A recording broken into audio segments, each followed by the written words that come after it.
The sun was low when I rode into Dog's Hollow, what was left of it. The town leaned like an old drunk against the bones of the prairie, its windows black with dust and silence. My mare, Rue, coughed as we passed a dead cottonwood, brittle as old regrets. We hadn't eaten since sunrise. Water had been gone since noon. I was down to one bullet and a prayer I didn't believe in. I wasn't looking for salvation or trouble, just shade.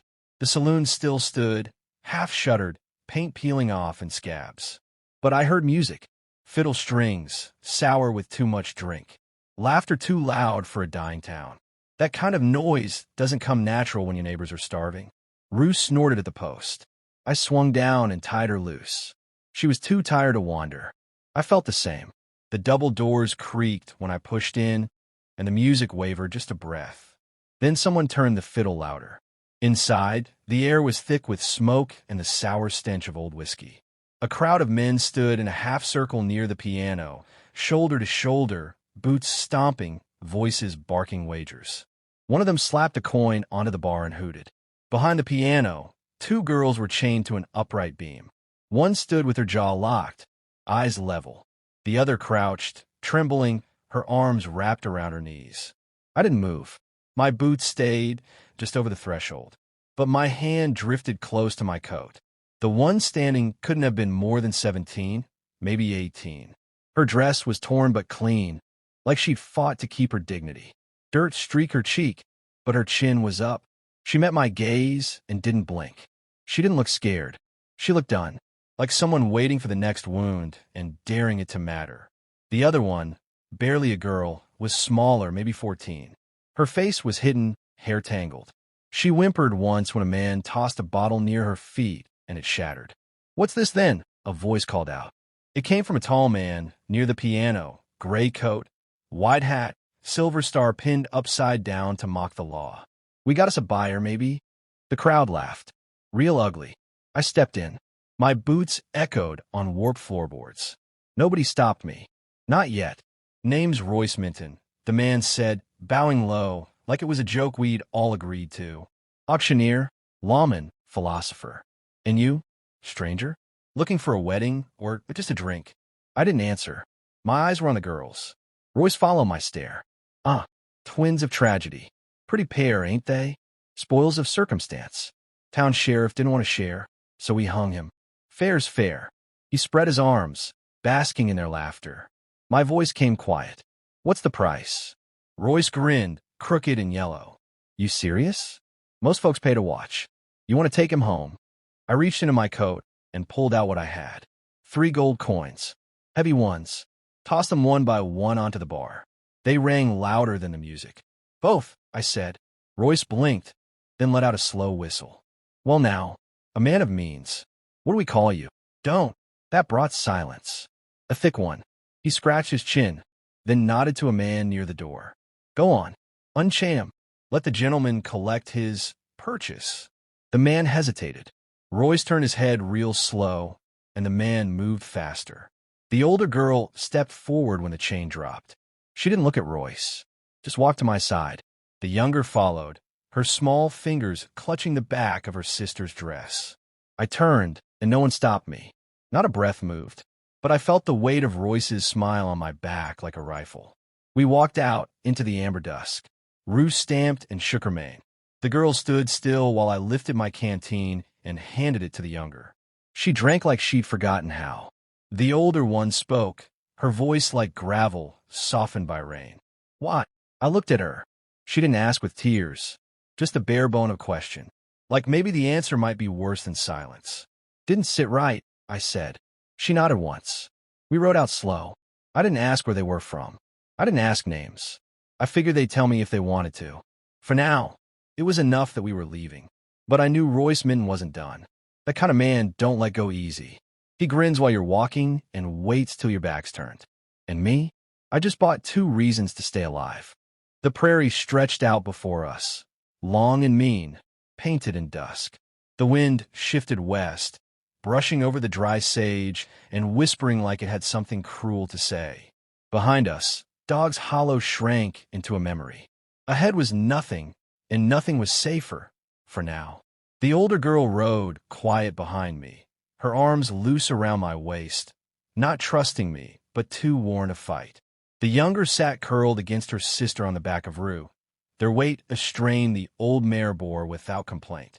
She was good like that, steady like fence posts set deep in the earth. We rode till dark meant more than just night. A half-burned way station marked our stop. For walls, no roof, ashes where a stove used to be. It would do. I dismounted and helped them down. The older girl didn't flinch when my hand touched her elbow. The younger did. I backed off. "You'll rest here," I said. "A few hours. Then we move again." The older girl studied me, head cocked like she was weighing every scar on my face. "You running from someone?" "No." "You just ride into saloons and save girls for sport?" "No."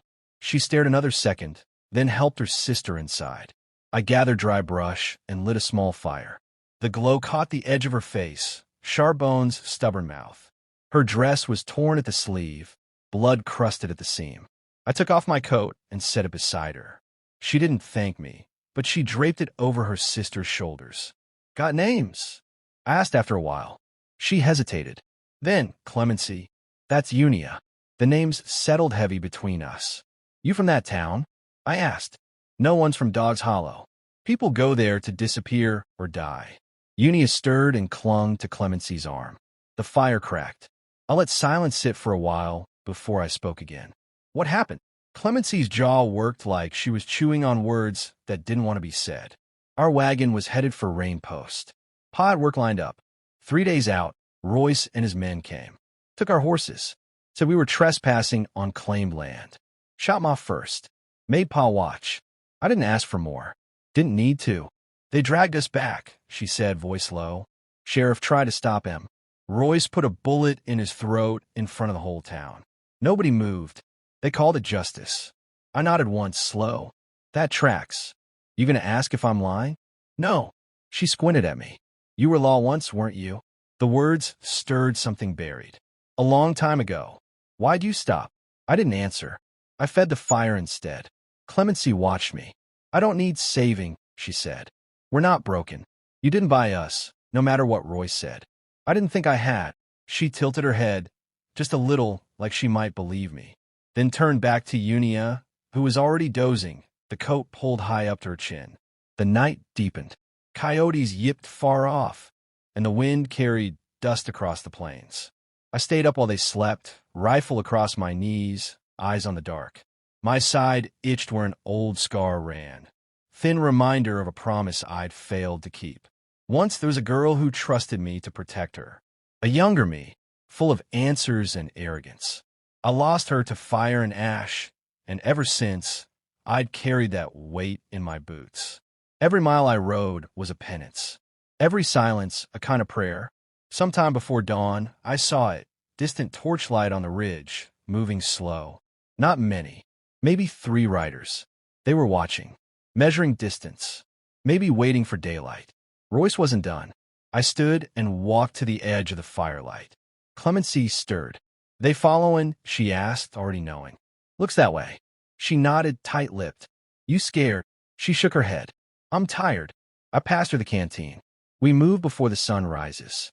Cut north along the ridge, then east. There's a dry gulch with good cover.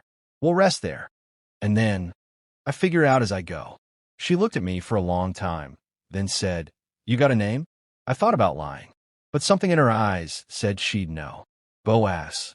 Clemency whispered it once like a puzzle piece that didn't quite fit, then nodded. "All right, Boaz." She curled back beside Unia, and I watched them both until the torches disappeared. Morning would bring trouble, but for the first time in a long while, I wasn't riding alone. We moved before dawn, cutting north into a ragged stretch of highland scrub where the earth cracked and the sun forgot to look. Clemency walked without complaint, Unia close behind. Rue carried our packs and a little water. Not enough. By midday, we found the gulch, a dry riverbed coiled between canyon walls, steep and tight. Shade pooled in the hollows, and the wind died there, heavy with old bones and silence. Unia slid down the bank and collapsed onto a patch of dirt. She hadn't spoken in hours. Clemency sank beside her, arms wrapped tight around her knees. Her eyes, though, never stopped moving. She watched the sky, the rock, my hands. A girl born too early into knowing things she shouldn't. I gathered stones, built a ring, and lit a small fire. Smoke stayed low, hidden. Clemency accepted a strip of dried meat without thanks. It was enough that she ate. "You think they're close?" she asked, chewing slow. "Far enough to make mistakes," I said. She glanced toward the rise we'd climbed earlier. "Royce don't seem the type to make many." I met her eyes. "He's the type to think he don't have to." Her lips twitched like they wanted to smile, but didn't know how. Unia stirred beside her. "You gonna kill him?" she asked softly, voice thin like spun glass. The question settled hard between us. "I don't kill unless I have to," I said. Unia blinked, unsatisfied. "He won't stop." "No," Clemency said flat. "He won't."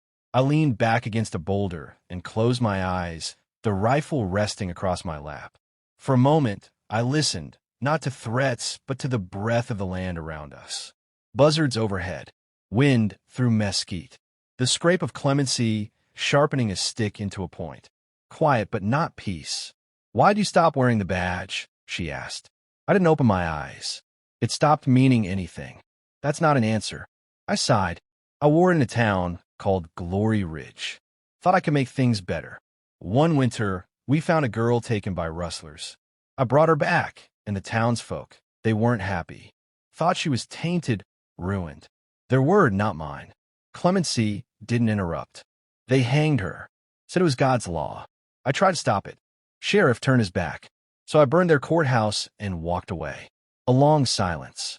Then she said, "Sounds like God's law got too many cowards speaking for it." I opened my eyes. She was staring at the fire, the knife she'd carved twirling in her fingers. "Maybe," I said. We rested through the heat. I dozed with one eye open, dreams filled with fire and rope. When I woke, Clemency was crouched near Rue, whispering something into Unia's ear. The girl laughed, high and quick like it caught her off guard. I hadn't heard her laugh before. Clemency caught me watching and looked away fast. "Town called Dry Mercy's about a day and a half east," I said. "Small but decent folk. Preacher lives there. Think they'll take you in?" "We're not orphans," Clemency said. "No," I agreed. "You're survivors." "That's heavier." She stood, brushing dirt from her dress. "We'll go. But I'm not leaving you to fight him alone. I'm not a skin. You didn't ask before either. You just showed up and threw gold like it could fix what broke." I met her glare. She didn't blink. "I was tired of turning my back," I said. "That's all it was." She stepped closer. "Then don't start now."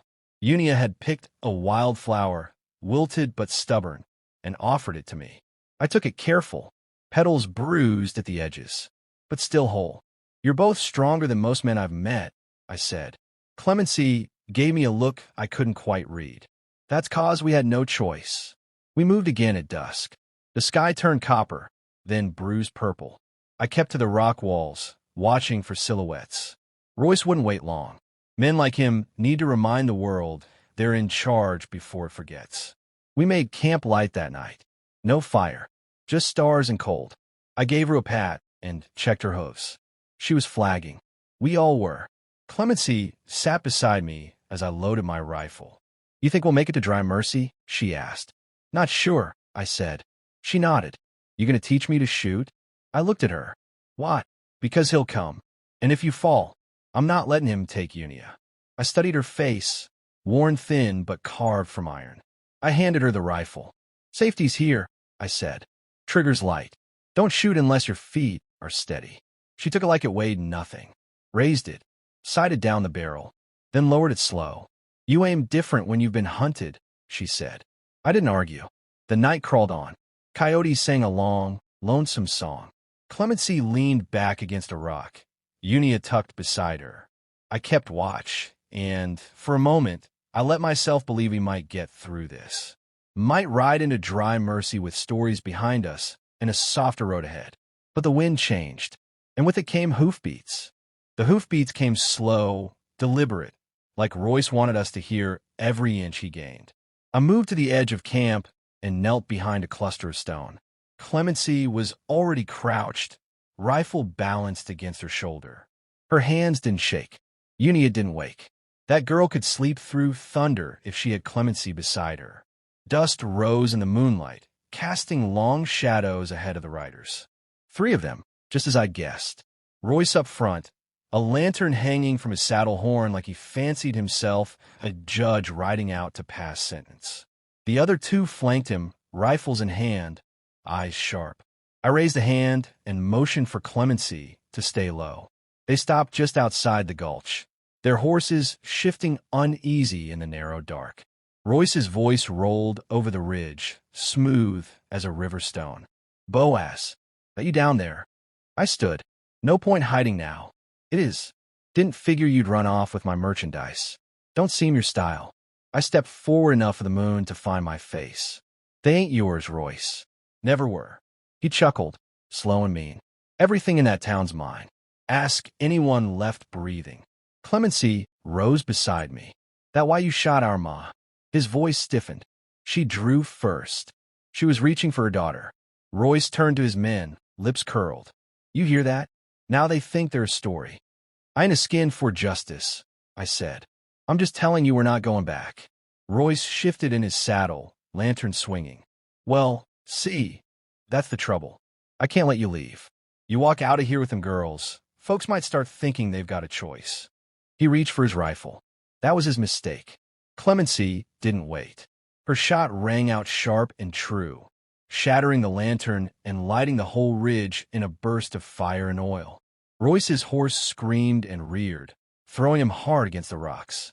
I raised my rifle and fired once, striking the second man before he could aim. The third bolted. I let him. Some men aren't worth a bullet. Royce staggered to his feet, blood across his temple, pistol shaking in one hand. "You think this ends with me?" he gasped. "You think talking them fixes anything?" "I don't care about fixing," I said. "I care about stopping you." He lifted his gun. Clemency fired again. Her shot punched him back flat on his spine. The canyon went quiet. I walked to his body. His eyes were still open, blinking like he couldn't believe it. His hand clawed the dirt, trying to hold onto the ground that had finally let him fall. He didn't speak. He just died. I turned back to Clemency. She was breathing hard, jaw set. I took the rifle from her hands. Her fingers stayed curled like they still held it. "You all right?" She looked down at her sister. Unia was sitting up now, eyes wide but calm. "Did it stop?" "Yeah," Clemency said softly. "It stopped. We buried the bodies just past the rise." I said no words. Didn't seem right. By morning, we were riding again. Dry Mercy came into view by midday, a sun-baked stretch of cabins and one crooked steeple. As we rode in, heads turned. Folks watched cautious, but no one raised a hand. Not yet. We stopped outside the chapel. An old man in a threadbare coat stepped out, white hair whipping in the breeze. "Name's Preacher Rowe," he said. "You the one bringing them girls?" I nodded. He looked Clemency over, then Unia. His eyes softened. "They kin of yours?" "No," I said, "but I'd like them to have a chance." He didn't ask more. Just opened the door and motioned us in. Clemency hesitated. "We don't need charity." Rowe shook his head. "Ain't off-errand charity. Just safety." Unia clutched Clemency's hand. They stepped inside. I stood out on the steps, staring east. The wind blew clean here. No scent of gunpowder or blood. Just sun-warmed pine and the faint sound of someone hammering a fence in the distance. Clemency came back out a while later. Her face was unreadable. "You going?" "I am." "You always ride off when the dust settles?" I nodded. "That's the way of it." She looked down. "I don't think Unia understands yet. She doesn't need to. Not now." Clemency stepped close. "You saved us. You didn't have to." "I did," I said. She reached into her dress and pulled out the flower Unia had given me the day before. It was pressed between cloth, still bruised, but not broken. She tucked it into my hand. "Then don't ride alone forever." I looked at her. "You think there's a place for men like me?" "Maybe," she said. "Or maybe you just have to stop riding before you find it." I gave her the smallest smile I could manage. Then I mounted Rue, turned east, and rode into the rising sun. Behind me, I heard the chapel bell ring, and for the first time in years, it didn't sound like a warning. It sounded like something starting,